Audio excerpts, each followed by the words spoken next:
నమస్కారం SRK news కి స్వాగతం. ముందుగా ముఖ్యాంశాలు. మార్చి 16 నుండి ఏప్రిల్ 1 వరకు జరిగే 10వ తరగతి పరీక్షలను సమర్థవంతంగా నిర్వహించేందుకు ప్రత్యేక చర్యలు చేపట్టాలి. సంబంధిత అధికారులను ఆదేశించిన తిరుపతి జిల్లా కలెక్టర్ వెంకటేశ్వర్. తిరుపతిలోని మోహన్ బాబు యూనివర్సిటీ విద్యార్థిని భువన ఆత్మహత్య. ఈ ఘటనపై సమగ్ర విచారణ జరిపించాలని ఏఐఎస్ఎఫ్, ఎస్ఎఫ్ఐ విద్యార్థి సంఘాలు డిమాండ్. ఈ రోజు తిరుపతి 896వ ఆవిర్భావ దినోత్సవం సందర్భంగా అలిపిరి పాదాల మండపం వద్ద ప్రత్యేక పూజలు నిర్వహించి టెంకాయలు కొట్టి అన్నదానం నిర్వహించిన కూటమి నాయకులు. వార్తల్లోని వివరాలు. మార్చి నెల 16వ తేదీ నుండి ఏప్రిల్ 1వ తేదీ వరకు జరగనున్న 10వ తరగతి పరీక్షలను సమర్థవంతంగా నిర్వహించేందుకు పటిష్టమైన చర్యలు చేపట్టాలని సంబంధిత అధికారులను తిరుపతి జిల్లా కలెక్టర్ వెంకటేశ్వర్ ఆదేశించారు. ఈ సందర్భంగా జిల్లా కలెక్టర్ మాట్లాడుతూ జిల్లాలో మార్చి 16 నుండి ఏప్రిల్ 1వ తేదీ వరకు ఉదయం 9:30 నుండి మధ్యాహ్నం 12:45 వరకు నిర్వహించే 10వ తరగతి పరీక్షలను అత్యంత పటిష్టంగా నిర్వహించాలన్నారు. 10వ తరగతి పరీక్షలను ఎటువంటి లోటుపాట్లు లేకుండా ప్రశాంత వాతావరణంలో నిర్వహించాలని అధికారులను ఆదేశించారు. జిల్లా నుండి 10వ తరగతి పరీక్షలకు సంబంధించి సుమారు 31,334 మంది అనగా 29,165 మంది రెగ్యులర్ విద్యార్థులు, 1178 మంది గత సంవత్సరంలో ఫెయిల్ అయిన విద్యార్థులు మరియు 991 మంది ఓపెన్ స్కూల్స్ ద్వారా 10వ తరగతి పరీక్షలకు విద్యార్థులు హాజరవుతున్నారని అన్నారు. మొత్తం 179 పరీక్షా కేంద్రాలలో నిర్వహించే పరీక్షా ప్రశ్నపత్రాలను స్ట్రాంగ్ రూమ్లకు తీసుకువెళ్లేటప్పుడు పటిష్టమైన బందోబస్తు ఉండాలని తెలిపారు. పరీక్షా పేపర్ల తరలింపుపై జిల్లా స్థాయిలో సంబంధిత పోలీసు అధికారులు, పోస్టల్ డిపార్ట్మెంట్ అధికారులు, ఇతర సంబంధిత అధికారులతో సమీక్షా సమావేశం నిర్వహించాలని సూచించారు. పరీక్షా కేంద్రాల వద్ద గట్టి పోలీస్ బందోబస్తు ఏర్పాటు చేయాలన్నారు. సమస్యాత్మక పరీక్షా కేంద్రాలలో సీసీ కెమెరాల ఏర్పాటుతో పాటు ప్రత్యేక భద్రతా చర్యలు చేపట్టాలని తెలిపారు. అలాగే అన్ని పరీక్షా కేంద్రాల వద్ద 144 సెక్షన్ అమలు చేయాలని తెలిపారు. పరీక్షా కేంద్రాల పరిధిలో ఇంటర్నెట్, జిరాక్స్ సెంటర్లను మూసివేయాలని ఆదేశించారు. పరీక్షా కేంద్రాల్లోకి అభ్యర్థులు, ఇన్విజిలేటర్లు, ఇతర ఉన్నత అధికారులతో సహా ఏ ఇతర సిబ్బంది ఎలక్ట్రానిక్ పరికరాలు, మొబైల్ ఫోన్లు తీసుకువెళ్లరాదన్నారు. పోలీసులు ముందుగా తనిఖీ చేయాలని ఆదేశించారు. ఎక్కడా మాస్ కాపింగ్ లేకుండా చూడాలన్నారు. పరీక్షా కేంద్రాలకు అభ్యర్థులు సకాలంలో చేరాలన్నారు. పరీక్షా కేంద్రాలలో తాగునీరు, మరుగుదొడ్లు, లైట్లు, ఫ్యాన్లు, విద్యుత్ సౌకర్యం, ఫస్ట్ ఎయిడ్ సెంటర్లు, వైద్య అధికారులు అందుబాటులో ఉండేలా చూసుకోవాలన్నారు. పరీక్షా కేంద్రాలకు హాజరయ్యే విద్యార్థులకు ఆర్టీసీ బస్సులు తగు విధంగా అందుబాటులో ఉంచాలని అధికారులకు సూచించారు. పరీక్షా కేంద్రాలలో ఎలాంటి మాల్ ప్రాక్టీస్ కార్యకలాపాలకు తావు లేకుండా పగడ్బందీగా ఏర్పాట్లు చేయాలని సంబంధిత అధికారులను ఆదేశించారు. ఈ సమావేశంలో డీఈఓ కుమార్, విద్యాశాఖ సహాయ commissioner Sudha, Tirupati municipal additional commissioner Saradadevi తదితర జిల్లా అధికారులు పాల్గొన్నారు. ఆధ్యాత్మిక క్షేత్రంగా ప్రపంచవ్యాప్తంగా ఖ్యాతి పొందిన మన తిరుపతి నగరం ఈ రోజు తన 896వ ఆవిర్భావ దినోత్సవాన్ని ఘనంగా జరుపుకుంటోంది. క్రీస్తు శకం 1130 ఫిబ్రవరి 24న గోవిందరాజస్వామి టెంపుల్ నిర్మాణంతో అగ్రహారంగా ప్రారంభమైన తిరుపతి కాలక్రమేణా మహానగరంగా రూపుదిద్దుకుంది. రామానుజాచార్య ఆశీస్సులతో రామానుజపురంగా మొదలై నేడు ప్రపంచ ఆధ్యాత్మిక రాజధానిగా వెలుగొందుతోంది. క్రీస్తు శకం 1130 ఫిబ్రవరి 24న శ్రీ గోవిందరాజస్వామి టెంపుల్ నిర్మాణంతో అగ్రహారంగా ప్రారంభమైన తిరుపతి కాలక్రమేణా మహానగరంగా రూపుదిద్దుకుంది. రామానుజాచార్యుల ఆశీస్సులతో రామానుజపురంగా మొదలై నేడు ప్రపంచ ఆధ్యాత్మిక రాజధానిగా వెలుగొందుతోంది. కలియుగ దైవం వెంకటేశ్వర పాదసేవలో చిన్న అగ్రహారంగా ఆవిర్భవించిన తిరుపతి నేడు విద్య, వైద్య, సాంకేతిక రంగాల్లో అగ్రగామిగా ఎదిగింది. తిరుమల తిరుపతి దేవస్థానం కృషితో లక్షల మందికి జీవనోపాధి కల్పిస్తూ దేశాభివృద్ధిలో కీలక పాత్ర పోషిస్తోంది. తిరుపతిలో జన్మించడం ప్రతి ఒక్కరికి గర్వకారణం. ఇది ప్రతి తిరుపతి వాసి పండుగ. దైవమైన తిరుమల శ్రీవారి పాదాల చెంత జన్మించడమే జన్మజన్మల పుణ్యఫలం. అలాంటి పవిత్రమైనటువంటి తిరుపతి ఆవిర్భావ దినోత్సవాన్ని 896వ సంవత్సర ఆవిర్భావ దినోత్సవాన్ని ఆత్మీయ మిత్రులు డిఎంసి భాస్కర్, హేమంత్ కుమార్ యాదవ్ ప్రతి సంవత్సరం కూడా ఎంతో వైభవంగా తిరుమల శ్రీవారి పాదాల చెంత మిత్రులంతా కలుసుకొని స్థానికులంతా కూడా ఇక్కడ స్వామివారికి టెంకాయలు కొట్టి భక్తులకు అన్నప్రసాద వితరణ చేసి అందరికీ కూడా తిరుపతిలో పుట్టిన ప్రతి ఒక్కరికి కూడా శుభాకాంక్షలు తెలియజేయడం ఆనవాయితీగా వస్తుంది. నేను ఒక స్థానికుడిగా, శ్రీవారి భక్తుడిగా రాష్ట్ర ప్రభుత్వాన్ని, తిరుమల తిరుపతి దేవస్థానాన్ని విజ్ఞప్తి చేస్తున్నాను. దయచేసి తిరుపతి ఆవిర్భావ దినోత్సవాన్ని అధికారికంగా ప్రతి సంవత్సరం కూడా వైభవంగా చేయండి. తిరుపతి అంటేనే నిత్య కళ్యాణం, పచ్చతోరణం. ప్రతినిత్యం కూడా స్వామివారి వైభవోత్సవాలు, కళ్యాణోత్సవాలతో, ఉత్సవాలతో బ్రహ్మాండ నాయకునికి పైన కొండపైన తిరుపతిలో ఉత్సవాలు జరుగుతుంటాయి. అలాంటి తిరుపతికి ఆవిర్భావ దినోత్సవానికి కూడా ఒక ప్రత్యేకమైనటువంటి గుర్తింపు తీసుకురావాలని చెప్పని మనస్ఫూర్తిగా కోరుకుంటున్నాను. అదేవిధంగా ఎవరైతే యాదవులకు ఆది గురువుగా ఉన్నటువంటి ఆ పెద్దవారు శరభయ్య యాదవ్ గారి విగ్రహాన్ని ఏర్పాటు చేయాలని చెప్పని మేము గతంలో కూడా కోరడం జరిగింది. శరభయ్య గారికి తిరుమల తిరుపతి దేవస్థానానికి విడదీయరాని అనుబంధం ఉన్నది. దయచేసి మన చరిత్ర భవిష్యత్ తరాల వారికి తెలియాలి, యువతరానికి తెలియాలంటే మన పూర్వీకుల్ని, మన సంపదని, ఎందుకంటే వాళ్ళు చేసిన సేవలు, శరభయ్య యాదవ్ గారు లాంటి మహనీయులు తిరుమల తిరుపతి దేవస్థానం శ్రీవారికి ఎంతో అనుబంధం ఉంది, విడదీయరాని అనుభవం ఉంది. అలాంటి వారి విగ్రహాలను కూడా వెంటనే తిరుమల తిరుపతి దేవస్థానం ఆధ్వర్యంలో ఏర్పాటు చేయాలని చెప్పని కోరుకుంటూ, తిరుపతికి సంబంధించి ఈరోజు 896 సంవత్సరాలు పూర్తి చేసుకొని 897వ సంవత్సరంలో అడుగు పెడుతున్న సందర్భంగా ఈరోజు ఈ ఉత్సవాన్ని ఘనంగా కూడా శ్రీవారి పాదాల చెంత డిఎం భాస్కర్ కానీ, హేమంత్ కానీ, వాళ్ళ మిత్ర బృందం కానీ అందరూ కూడా ఘనంగా కూడా ఈ తిరుపతి ఆవిర్భావ దినోత్సవాన్ని భారీ ఎత్తున కూడా నిర్వహించుకుంటూ ఈరోజు స్వామివారి చెంత ఈరోజు టెంకాయలు కొట్టి ఆయన ప్రార్థించడం జరిగింది. తిరుపతి అభివృద్ధి చూస్తే మొదటి నుంచి కూడా మీరు చూస్తే పంచాయతీ స్థాయి నుంచి కూడా ఏదైతే మున్సిపాలిటీ కానీ నగరపాలక సంస్థ ఇప్పుడుంది, రాబోయే రోజుల్లో గ్రేటర్ తిరుపతిగా అభివృద్ధి చెందడమే కాకుండా ఈ ప్రాంతంలో నివసించే వ్యక్తులందరూ కూడా లక్షలాది యాత్రికులు వచ్చే వాళ్ళ యొక్క ఏదైతే వాళ్ళందరి ఆదరాభిమానాలను చూరుకునే విధంగా ఇక్కడ ఉన్న ప్రతి ఒక్కరు కూడా కృషి చేయడం జరుగుతుంది. అదేవిధంగా ఏదైతే శరభయ్య యాదవ్ విగ్రహాన్ని ఈ తిరుమలలో ప్రతిష్ఠించాలని రాష్ట్ర ముఖ్యమంత్రి వర్యులు నారా చంద్రబాబు నాయుడు గారికి ఇవ్వడం జరిగింది. దానిపైన కూడా మొన్న కూడా ఈ యొక్క కమిటీ స్థానికులందరూ కూడా కలిసి అక్కడికి వెళ్ళి జేఈఓ గారిని కూడా సంప్రదించి ఏదైతే మన యొక్క చైర్మన్ గారితో కూడా సంప్రదించి మాట్లాడడం జరిగింది.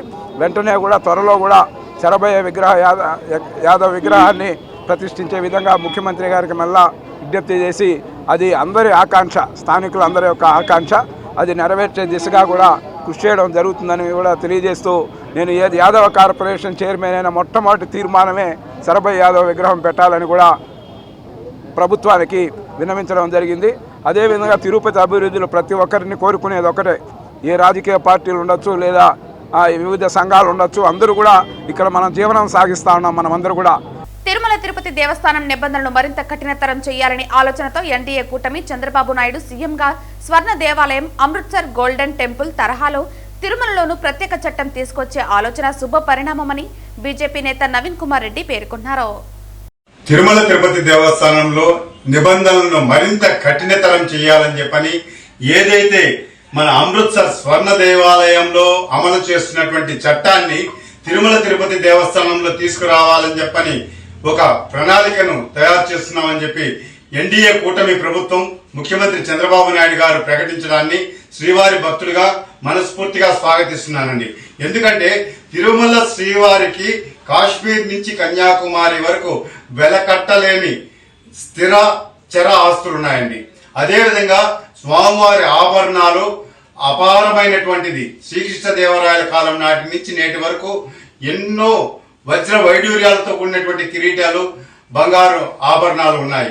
అదేవిధంగా శ్రీవారి భక్తులు భగవంతునికి సమర్పించే ప్రతి పైసాకు కూడా జవాబుదారీతనంగా ఉండాలి అంటే తిరుమల తిరుపతి దేవస్థానంలో కఠినమైనటువంటి చట్టాన్ని తీసుకురావాల్సినటువంటి అవసరం ఎంతైనా ఉంది.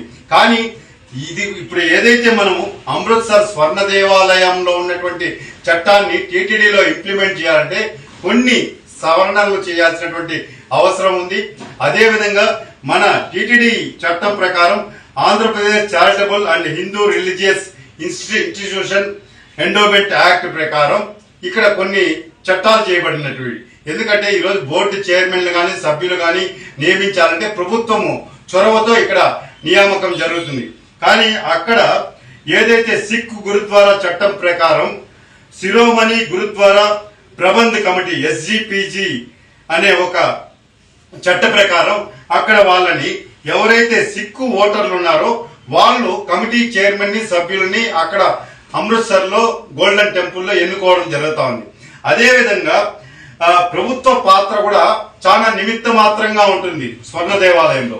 ఇక్కడ మనము ప్రభుత్వం నామినేట్ చేసినటువంటి బోర్డు ఉంటుంది, తద్వారా నిర్వహణ, పరిపాలన, ప్రభుత్వ పర్యవేక్షణ అంతా కూడా ఉంటుంది. సో అదేవిధంగా విరాళాలు కూడా అక్కడ గోలక్కు ఆస్తుల నిర్వహణ స్వతంత్రంగా చట్టబద్ధమైనటువంటి ఆడిట్ ఉంటుంది. మనకు హుండీ ద్వారా వచ్చే విరాళాలు, ట్రస్టులు రాష్ట్ర చట్టాల ప్రకారం, అదేవిధంగా ఆడిట్ మరియు ఆర్థిక నియంత్రణ అనేది రాష్ట్ర ప్రభుత్వ నిబంధనలకు లోబడి ఉంటాయి. సో వీటన్నిటిని కూడా పరిగణలోకి తీసుకొని మీరు నిర్ణయం తీసుకోవాలని చెప్పని, అదేవిధంగా అక్కడ వాళ్ళు సిక్కు రహత్ మర్యాద ప్రకారం అక్కడ ఆలయ సాంప్రదాయాలన్నీ కూడా జరుపుతూ ఉంటారు. మన తిరుమల తిరుపతి దేవస్థానంలో ఆగమ శాస్త్రాల ప్రకారం పూజా విధానాలు, కైంకర్యాలు జరుగుతూ ఉంటాయి. సో ఇవన్నీ కూడా పరిగణలోకి తీసుకొని, ఎందుకంటే ముఖ్యంగా ఇలాంటి వాటి నిర్ణయాలు తీసుకునే ముందు సంబంధిత ఆగమ సలహాదారులు ఉంటారు, అదేవిధంగా నిపుణులు ఉంటారు, అదేవిధంగా పెద్ద జీయర్, చిన్న జీయర్లు ఉంటారు. బోర్డులో దీని మీద ఒక చర్చ జరగాలి. ఆ తర్వాత చట్టబద్ధమైనటువంటి పరిపాలనాపరమైనటువంటి అంశాలను సమిష్టిగా చర్చించాలి. భక్తుల భావోద్వేగాలను కూడా పరిగణలోకి తీసుకొని ఖచ్చితంగా కఠినమైనటువంటి చట్టాన్ని తిరుమల తిరుపతి దేవస్థానంలో అమలు చేయాలని చెప్పని నేను ఒక శ్రీవారి భక్తుడిగా విజ్ఞప్తి చేస్తున్నానండి. తిరుపతిలో సీనియర్ నటుడు మంచు మోహన్ బాబు నిర్వహిస్తున్న ఎంబీయూ యూనివర్సిటీలో BTech data science final year విద్యార్థిని భువన ఆత్మహత్య ఘటన కలకలం రేపింది. తిరుమల పట్టణంలోని సాయితేజ ప్రైవేట్ లేడీస్ హాస్టల్లో ఉంటున్న ఆమె సోమవారం రాత్రి తన గదిలో ఫ్యాన్ కు ఉరివేసుకుని ఆత్మహత్య చేసుకుంది. తిరుమల పట్టణంలోని సాయితేజ ప్రైవేట్ లేడీస్ హాస్టల్లో ఉంటున్న ఆమె సోమవారం రాత్రి తన గదిలో ఫ్యాన్ కు ఉరివేసుకుని ఆత్మహత్య చేసుకుంది. మంగళవారం ఉదయం గమనించిన హాస్టల్ సిబ్బంది వెంటనే ఆమెను నారావారిపల్లి హాస్పిటల్ కు తరలించారు. అప్పటికే మృతి చెందినట్లు డాక్టర్లు నిర్ధారించారు. ఆత్మహత్యకు గల కారణాలు తెలియాల్సి ఉంది. మృతురాలు పొంగునూరు నియోజకవర్గంలోని మంగళంకు చెందిన విద్యార్థిని పోలీసులు తెలిపారు. ఆత్మహత్యకు గల కారణాలు ఇంకా తెలియాల్సి ఉందని చంద్రగిరి సీఏ సురేష్ కుమార్ తెలిపారు. విద్యార్థిని ఆత్మహత్యకు సంబంధించి అన్ని కోణాల్లో దర్యాప్తు చేపట్టామని పేర్కొన్నారు. ఘటనపై హాస్టల్ యాజమాన్యం తల్లిదండ్రులకు ఆలస్యంగా సమాచారం అందించడం మరింత వివాదాస్పదంగా మారింది. హాస్టల్ వద్ద తల్లిదండ్రులు ఆందోళనకు దిగారు. తమ కూతురి ఆత్మహత్యపై న్యాయం చేయాలంటూ పోలీసులకు ఫిర్యాదు చేశారు. ఎంబీయూలో జరుగుతున్న అరాచకాలపై ప్రభుత్వం స్పందించాలంటూ విద్యార్థి సంఘాలు ఆందోళనకు దిగాయి. మృతదేహంను పోస్టుమార్టం నిమిత్తం తిరుపతి రుయా మార్చురికి తరలించారు. ఇటీవలే ఎంబీయూ యూనివర్సిటీ నిర్వాహకులు మోహన్ బాబుపై student union leaders kidnap case నమోదు కావటం వివాదాస్పదం కావటం గమనార్హం. విద్యార్థిని ఆత్మహత్యపై ఆమె తండ్రి సురేందర్ రెడ్డి స్పందించారు. తన కుమార్తె ఎందుకు బలవన్మరణానికి పాల్పడిందో తెలియటం లేదని, 17 లక్షల ప్యాకేజీతో ఉద్యోగం వచ్చిందని, తమ కష్టాలు తీరుతాయనే ఆనందంలో ఉండగా ఇలాంటి విషాద ఘటన జరిగిందని కన్నీరు మున్నీరయ్యారు. నాకు 2 కుమార్తెలున్నారని, మొదటి కుమార్తె భువన కాగా రెండో అమ్మాయి హర్షిత అదే కాలేజీలో బీటెక్ సెకండ్ ఇయర్ చదువుతోందని మృతురాలి తండ్రి ఆవేదన వ్యక్తం చేశారు. నా పేరు వెంకటరమణారెడ్డి. నేను వాళ్ళ బాబాయ్ అవుతాను. తను చిన్నప్పటి నుంచి కూడా బాగా మెరిట్గా ఉండేది. 10th క్లాస్లో కూడా కానీ మంచి మార్క్స్ వచ్చాయి, టౌన్ టాపర్. తర్వాత కూడా కానీ ఇంటర్మీడియట్లో కూడా మంచి మార్క్స్ వచ్చాయి. సరే ఇంక బీటెక్లో సీట్ వస్తుందంటే మోహన్ బాబు యూనివర్సిటీలో జాయిన్ చేయడం జరిగింది. తర్వాత ఇప్పుడు 4th ఇయర్ అయిపోయింది. తనకు ఇన్ఫోసిస్ నుంచి కూడా కానీ జాబ్ ఆఫర్ రావడం కూడా జరిగింది. తనకు ఇంటి నుంచి కానీ మా నుంచి కానీ ఎడ్యుకేషన్ పరంగా కానీ ఎలాంటి సమస్యలు లేవు. హెల్త్ పరంగా కూడా కానీ తనకు ఎలాంటి సమస్యలు లేవు. కానీ ప్రస్తుతం అయితే ఈ విధంగా హ్యాంగ్ చేసుకుందని చెప్పడంతో మేము అవాక్కయ్యాము. చాలా ఆశ్చర్యంతో బాధలతో రాత్రి నుంచి ఇక్కడ రావడం జరిగింది. కానీ అమ్మాయికి ఎటువంటి సూసైడ్ చేసుకునే అవసరం అయితే ఖచ్చితంగా లేదు. కాబట్టి ప్రభుత్వం వారు కానీ పోలీస్ శాఖ వారు సరైన కోణంలో దర్యాప్తు చేసి ఏం జరిగింది ఏమి అనేసి తెలియజేసి భవిష్యత్తులో ఎటువంటి వారు ఇలా అమ్మాయిలకు కానీ రక్షణ లేకుండా పోతుంది. కాబట్టి వాళ్లకు సరైనటువంటి సెక్యూరిటీ కల్పించాల్సిందిగా కోరుతున్నాము. ఈ అనుమానాలు కూడా కానీ నివృత్తి చేయాల్సిన బాధ్యత ప్రభుత్వం పైన ఆధారపడి ఉంది. ఇలా జరగడానికి కారణాలు తెలుసుకొని ఆ కారణాలు అన్వేషించి ఆ కారణాలకు ఏమైతే జరిగిందో తెలుసుకుని సరైనటువంటి శిక్ష పడాలని కోరుతున్నాము. హాస్టల్లో జరిగింది సార్. పాప ఏ కాలేజీలో చదువుతుంది? మోహన్ బాబు యూనివర్సిటీలో బీటెక్ ఫైనల్ ఇయర్ చదువుతుంది. తను ఎదురుగా ఉన్నటువంటి ఒక ప్రైవేట్ హాస్టల్లో ఒక పీజీలో తను చదువుతుంది సార్. ఏ విధంగా అంటే ఎప్పుడు జరిగింది, మీకు ఎప్పుడు ఇన్ఫర్మేషన్ వచ్చింది, ఏ విధంగా జరిగింది? మాకు నిన్న సాయంత్రము జరిగింది, వాళ్ళు 7కి 8కి అని చెప్పారు. కానీ మాకు ఇన్ఫర్మేషన్ అయితే 9:30కి ఇన్ఫర్మేషన్ ఇవ్వడం జరిగింది. చాలా డిలేగా ఇన్ఫర్మేషన్ ఇవ్వడం జరిగింది. తర్వాత పోలీస్ స్టేషన్ కూడా వాళ్ళు ఇన్ఫార్మ్ చేయలేదు. మేము వచ్చింది అక్కడ నుంచి పొంగనూరు నుంచి ఇక్కడికి వచ్చిన తర్వాత ఒక 3 hours తర్వాత వాళ్ళు మేము విధంగా ఎందుకు జరిగింది ఏమి అనేసి అడిగితే తర్వాత కూడా అప్పటికి కూడా వాళ్ళు పోలీస్ స్టేషన్కి ఇన్ఫార్మ్ ఇవ్వలేదు. తర్వాత ఇన్ఫర్మేషన్ ఇవ్వడం జరిగింది. తర్వాత పోలీసు వారు అర్ధరాత్రి 12-12:30 ప్రాంతంలో రావడం జరిగింది. వచ్చి వాళ్ళు కూడా కానీ ప్రాథమిక దర్యాప్తు చేయడం జరిగింది.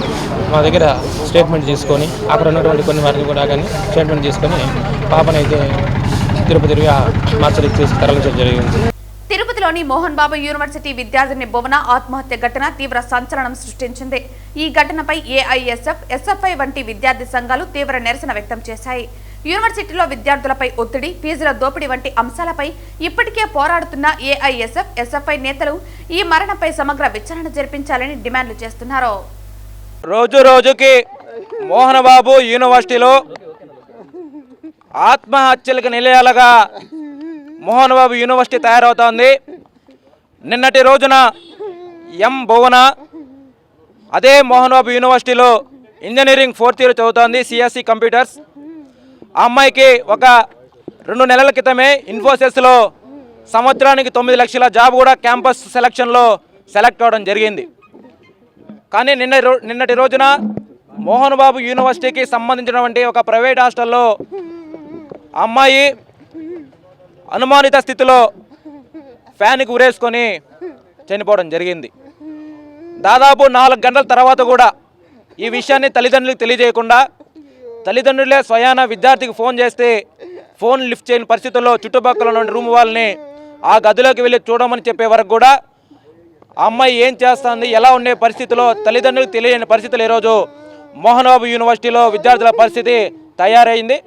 గతంలో కూడా చూసాం మనము, ఫీజుల దోపిడీ కానీ, విద్యార్థునిలా కిడ్నాప్ కానీ, లేకపోతే ఒక విద్యార్థినికి క్యాంపస్ సెలక్షన్లో ఉద్యోగం వస్తే ఆ విద్యార్థి దగ్గర నుంచి కూడా ఖచ్చితంగా ₹1,00,000, ₹2,00,000 కట్టించుకున్న పరిస్థితి మోహన్ బాబు యూనివర్సిటీలో చూస్తూ ఉన్నాం. మాకున్నటువంటి ప్రాథమిక సమాచారం మేరకు వాళ్ళు ఉద్యోగం వచ్చి అమ్మాయిని డబ్బులు కట్టమని చెప్పి మానసిక ఒత్తిడికి గురి చేసిన వల్లే ఆత్మహత్య చేసుకుంటారని చెప్పి కూడా మేము నమ్ముతూ ఉన్నాం. కాబట్టి ఇప్పటికైనా సరే రాష్ట్ర ప్రభుత్వం వెంటనే స్పందించి ఏదో ఒక రూపాన ఈ మోహన్ బాబు యూనివర్సిటీలో అరాచకాలు జరుగుతూ ఉన్నాయి. ఇప్పటికైనా సరే రాష్ట్ర విద్యాశాఖ మంత్రి నారా లోకేష్ గారు కానీ, అదేవిధంగా ఈరోజు సిబిఐ, సిఐడి లేకపోతే అనేక రకాల నిఘా వాళ్ళు ఉన్నారు. కానీ వాళ్ళు మోహన్ బాబు యూనివర్సిటీలో జరుగుతున్నటువంటి విషయాన్ని ఎందుకు ప్రభుత్వ దృష్టికి తీసుకెళ్ళకపోతారని చెప్పి కూడా మేము కోరుతా ఉన్నాం. ఇప్పటికైనా సరే రాష్ట్ర ప్రభుత్వం స్పందించి ఎవరైతే భువన ఇంజనీరింగ్ విద్యార్థి చనిపోయిందో వాళ్ళు చాలా నిరుపేద కుటుంబం, వ్యవసాయ కుటుంబం, కూలి చేస్తే కూడా ఈరోజు బతలేని పరిస్థితుల్లో కష్టపడి మా అమ్మాయికి ఉద్యోగం కావాలా, ఉద్యోగం వచ్చిన తర్వాత మమ్మల్ని చూసుకుంటుందని చెప్పి సమయంలో వయసుకు వచ్చినటువంటి బిడ్డ ఈరోజు కళ్ళ ముందే ఇలా చనిపోతే తల్లిదండ్రుల యొక్క ఆక్రోశ కానీ, ఆవేదన కానీ, బాధ కూడా ఈ మోహన్ బాబు యూనివర్సిటీ యాజమాన్యం ఖచ్చితంగా చుట్టుకుంటుంది. మేము ఒకటే కోరుతూ ఉన్నాం, ఖచ్చితంగా భువన కుటుంబానికి రాష్ట్ర ప్రభుత్వం నుంచి, అదేవిధంగా మోహన్ బాబు యూనివర్సిటీ కూడా ₹25 లక్షల ఎక్స్‌గ్రేషియో ప్రకటించాలి. వాళ్ళ కుటుంబంలో చదువుకుంటున్నటువంటి బిడ్డకి ఆమె ఉద్యోగం వచ్చేంత వరకు కూడా ఉచిత విద్యను అందించాలని చెప్పి కూడా అఖిల భారత విద్యార్థి సమైక్య ఏఐఎస్ఎఫ్గా డిమాండ్ చేస్తూ ఉన్నాం. బండి చలపతి, ఏఐఎస్ఎఫ్ రాష్ట్ర సహాయ కార్యదర్శి.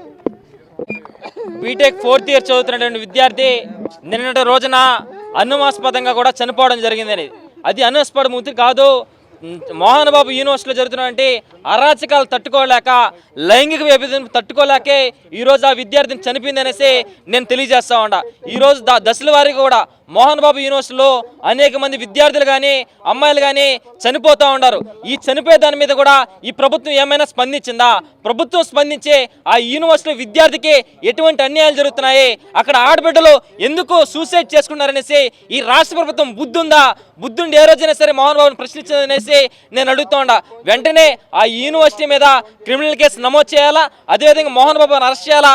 ఏదైతే భువన విద్యార్థికి అన్యాయం జరిగిందో ఆ విద్యార్థి కుటుంబానికి కూడా ₹25 లక్షల నష్టపరిహారం చెల్లించాలనేసి నేను డిమాండ్ చేస్తున్నాను. అదేవిధంగా ఆ తల్లిదండ్రులు ఈరోజు కూలీనాలు పని చేసుకొని గ్రామంలో ఉండి ఈరోజు బిడ్డను చదివించుకొని పై స్థాయికి వస్తుందనేసి ఆ యూనివర్సిటీలో చదివిస్తూ ఉంటే ఈరోజు విద్యార్థులు చనిపోయే విధంగా కూడా అక్కడ ప్రేరేపణలు చేస్తున్నారు. కాబట్టి వెంటనే ఆ యూనివర్సిటీ గుర్తింపును కూడా రద్దు చేసి విద్యార్థి కుటుంబానికి న్యాయం చేయాలనేసి కోరుకుంటా ఉన్నాను.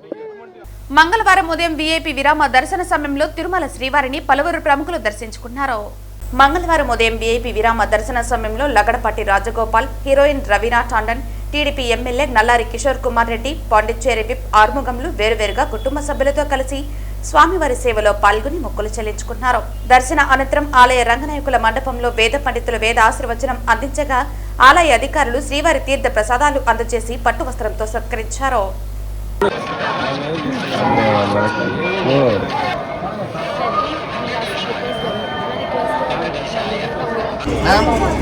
పుంగనూరు నియోజకవర్గం జన సైనికులు వీర మహిళలకు అండగా నిలిచేందుకు వారి జీవితాలకు కుటుంబాలకు రక్షణ కల్పించాలనే ఉద్దేశంతో జనసేన అధినేత ఉప ముఖ్యమంత్రి పవన్ కళ్యాణ్ ప్రతిష్టాత్మకంగా చేపట్టిన మహోత్తర కార్యక్రమంలో భాగంగా నేడు చదర్ల గ్రామం నియోజకవర్గం జనసేన నాయకులు వేణుగోపాల్ రెడ్డి కార్యకర్తలతో ఆత్మీయ సమావేశం నిర్వహించారు. ఈ కార్యక్రమానికి ముఖ్య అతిథులుగా AP IAC director Myforce Mahesh పాల్గొన్నారు. ఈ సందర్భంగా ఆయన మాట్లాడుతూ కార్యకర్తను కొత్త తరం నాయకులుగా తీర్చిదిద్దాలనే లక్ష్యంతో జనసేన ఉద్యమ సభ్యత్వ నమోదు కార్యక్రమానికి అధినేత పవన్ కళ్యాణ్ శ్రీకారం చుట్టారని, అందులో భాగంగా నేడు పుంగనూరు నియోజకవర్గం జనసేన నాయకులు వేణుగోపాల్ రెడ్డి పవన్ కళ్యాణ్ ఆశయాలను ఆదర్శంగా చేసుకుని నియోజకవర్గంలోని కార్యకర్తల సమన్వయంతో పార్టీ సభ్యత్వం చేపట్టనున్నారని అన్నారు.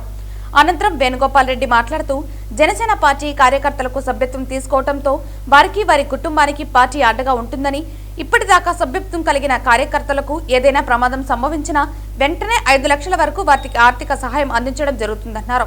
పుంగనూరు నియోజకవర్గం 25,000 సభ్యత్వాలు నమోదు చేసి మొదటి స్థానంలో నిలుపుతామని అన్నారు. కుల మతాలకు అతీతంగా పార్టీ సిద్ధాంతాలతో ముందుకు వెళ్తున్నామని, జనసేన పార్టీ నియోజకవర్గంలోని కార్యకర్తలకు ఎలాంటి సమస్యలు ఉన్నా వాటి పరిష్కారానికి కృషి చేస్తామని అన్నారు. దాదాపు 25,000 పైచిలకు క్రియాశీలక సభ్యత్వాలు చేయించడానికి పట్టణ మరియు మండల నాయకులు జన సైనికులు ముందుకు వచ్చి సభ్యత్వ నమోదు కార్యక్రమాన్ని విజయవంతం చేయాలని కోరారు. ఈ కార్యక్రమంలో పట్టణ మరియు మండల నాయకులు అధిక సంఖ్యలో కార్యకర్తలు పాల్గొన్నారు. మనం పుంగనూరు నియోజకవర్గం అనేది ఒక కుటుంబం. ఈ కుటుంబంలో మేము ఇంతమంది ఉన్నామని చెప్పుకోగలిగే ఒక కార్యక్రమం ఇది. అంటే మనం బలాన్ని ప్రతిపక్షానికి చూపించగలిగేది ఒక కార్యక్రమం కాబట్టి ప్రతి ఒక్కరూ చేయి కలిపి మనపరచాలని ఈ యొక్క కార్యక్రమం నిర్వహిస్తున్నాము. ఈ సంవత్సరం ప్రతి సంవత్సరం ఈ యొక్క కార్యక్రమం జరుగుతుంది. పోయిన సంవత్సరం మనకి ఎన్ని చేయగలిగారో చూశారు. కానీ ఈ సంవత్సరం అందరికి 10 ఎక్కువగా మనం సభ్యత్వం చేసి మన యొక్క బల నిరూపణ చేసుకోవాలి. మన పుంగనూరు నియోజకవర్గంలో మన కుటుంబంలో అన్నదమ్ముల మధ్య చిన్న ఉండొచ్చు మాట పట్టింపులు, ఇవన్నీ అవి ఒక కుటుంబంలో ఎలాగ శ్రమించిపోతాయో అదే విధంగా మనం శ్రమించుకోవాలి. అంతేగాని వాటిని ఎక్కడో బయటకు తీసుకువచ్చేది మనం మాట్లాడేది ఎప్పుడు చేయలేదు, కూడా. ఎందుకంటే కుటుంబం 4 గోడల మధ్యలో జరిగే వ్యవహారం మనం ఎప్పుడు రోడ్లో పెట్టకూడదు. అదే పవన్ కళ్యాణ్ గారి నినాదం కూడా. మనం ఎప్పుడు మన పార్టీ సిద్ధాంతాలు తప్పి ఎక్కడ మాట్లాడకూడదు. నాకేదో పదవులు రాలేదని చెప్పేసో లేకపోతే వేరే విధంగా అంటున్నారని చెప్పేసో మనం పోయి రోడ్డు ఎక్కామంటే మన కుటుంబం పరుగు తీసుకెళ్ళి రోడ్లో పెట్టినట్లు అవుతుంది. అది జనసేనే కాదు, నా ఉద్దేశం కూడా కరెక్ట్ కాదని చెప్పేసి మనం ఎక్కడ కూడా చేయకూడదు, ఏది మాట్లాడకూడదు. మనం ఒకే ఒక కుటుంబం. జనసేనలో ఎవరి నాయకత్వాన్ని వాళ్ళు నిర్దేశించినా సరే మనం ఆ నాయకత్వంలో ముందుకు వెళ్ళడానికి సిద్ధంగా ఉండాలి. దానికోసం నేను ఒక కార్యకర్తగా, ఇప్పుడు నేను లీడర్గా మాట్లాడలేదు, మీలాగే ఒక కార్యకర్త. ఈరోజు నేను ఆ కార్యకర్తగానే చెప్తున్నాను. నేను మీకు ప్రతి ఒక్కరం ఏ అధినాయకత్వం ఎవరినైతే నిర్ణయిస్తారో వారి అడుగు జాడల్లో మనం నడిచి ఖచ్చితంగా మన జనసేనని పుంగనూరులో బలపరచాలి. ఇది నా ముఖ్య ఉద్దేశం. వరదయ్యపాలెం మండలం అవంతి కాలనీ సమీపంలో గంజాయి ముఠా తన అక్రమ కార్యక్రమాలను నిర్వహిస్తున్నారనే సమాచారం అందుకున్న వరదయ్యపాలెం ఎస్ఐ మల్లికార్జున తన సిబ్బందితో కలిసి దాడులు నిర్వహించడంతో కొంతమంది పారిపోగా 7 మంది పట్టుబడ్డారు. వరదయ్యపాలెం మండలం అవంతి కాలనీ సమీపంలో గంజాయి ముఠా తన అక్రమ కార్యక్రమాలు నిర్వహిస్తున్నారనే సమాచారం అందుకున్న వరదయ్యపాలెం ఎస్ఐ మల్లికార్జున తన సిబ్బందితో కలిసి దాడులు నిర్వహించడంతో కొంతమంది పారిపోగా 7 మంది పట్టుబడ్డారు. ఈ సందర్భంగా వరదయ్యపాలెం ఎస్ఐ మల్లికార్జున మాట్లాడుతూ అవంతి కాలనీ వద్ద పట్టుబడ్డ 7 మంది వద్ద నుంచి 4 కిలోల గంజాయి, వాటితో పాటు 4 సెల్ ఫోన్లు, 2 ద్విచక్ర వాహనాలను స్వాధీనం చేసుకున్నామని తెలిపారు. 7 మందిని అరెస్టు చేసి రిమాండ్కు తరలిస్తున్నామని, పరారులో ఉన్నవారిని గాలిస్తున్నామని తెలిపారు. 2026వ తేదీన మధ్యాహ్నం సుమారు 2 గంటల సమయంలో ఉబ్బులమడుగు రోడ్డులోని అవంతి కాలనీ సంబంధించినటువంటి మామిడి తోపులో ఎక్కువ మొత్తంలో గంజాయి చేతలు పడుతుందని సమాచారం మేరకు మేము మా సిబ్బంది మొత్తం అక్కడికి చేరుకోగా సుమారుగా 10 నుంచి 12 మంది గుంపుగా ఉండి వాళ్ళ చేతుల్లో బయట మనం చూసినటువంటి ఒక బ్యాగు, అందులో 2 పార్సిల్లు పెట్టుకొని ఉంటున్నారు. పోలీసు వారిని మమ్మల్ని చూసి అక్కడి నుంచి చాలా మంది వరకు పరిగెత్తి వెళ్ళిపోయినారు. మేము మా సిబ్బంది పట్టుకున్న వారిలో 7 మంది మాకి అక్కడ దొరికినారు. ఆ 7 మంది మన్నార్ పోలూరు విలేజ్ సుల్లూరుపేట పట్టణానికి చెందిన వారిగా గుర్తించినాము. వారందరినీ పట్టుకొని విచారించగా వారి ఇక్కడికి చెన్నవారిపాలెం విలేజ్కి సంబంధించినటువంటి దినేష్ అనే వ్యక్తి ద్వారా వాళ్ళు చాలాసార్లు ఇప్పటికి గంజాయి తీసుకున్నట్టుగాను, ఇప్పుడు కూడా సుమారుగా 4 నుంచి 5 కేజీల వరకు గంజాయి తీసుకోవడానికి ఇక్కడికి వచ్చి వాళ్ళు అక్కడ తోటలో గంజాయి తీసుకుంటున్నప్పుడు సమాచారం పోలీసులు అందడం వల్ల వెళ్ళి రైడ్ చేసి దొరికినట్లుగాను వాళ్ళు మాకు వెల్లడించినారు. సో ఈ క్రమంలో భాగంగా మిగతా వాళ్ళందరూ పారిపోగా ఎవరైతే మనకు ప్రధాన ముద్దాయి దినేష్ ఉన్నాడో అతను పరారీలో ఉన్నాడు ప్రజెంట్. మిగతా దొరికిన వారందరూ మన్నార్ పోలూరు గ్రామానికి చెందిన వారుగా గుర్తించినాము. వాళ్ళ డేటా అంతా మీకు ప్రెస్ మీట్ ఇవ్వడం జరిగింది. వార్తలు ముగించే ముందు ముఖ్యాంశాలు మరోసారి. మార్చి 16 నుండి ఏప్రిల్ 1 వరకు జరిగే 10వ తరగతి పరీక్షలను సమర్థవంతంగా నిర్వహించేందుకు ప్రత్యేక చర్యలు చేపట్టాలి. సంబంధిత అధికారులను ఆదేశించిన తిరుపతి జిల్లా కలెక్టర్ వెంకటేశ్వర్. తిరుపతిలోని మోహన్ బాబు యూనివర్సిటీ విద్యార్థిని భువన ఆత్మహత్య. ఈ ఘటనపై సమగ్ర విచారణ జరిపించాలని ఏఐఎస్ఎఫ్, ఎస్ఎఫ్ఐ విద్యార్థి సంఘాలు డిమాండ్. ఈ రోజు తిరుపతి 896వ ఆవిర్భావ దినోత్సవం సందర్భంగా అలిపిరి పాదాల మండపం వద్ద ప్రత్యేక పూజలు నిర్వహించి టెంకాయలు కొట్టి అన్నదానం నిర్వహించిన కూటమి నాయకులు. ఈ వార్తలు ఇంతటితో సమాప్తం. తిరిగి వార్తల్లో మళ్ళీ కలుద్దాం. అంతవరకు సెలవు. నమస్కారం.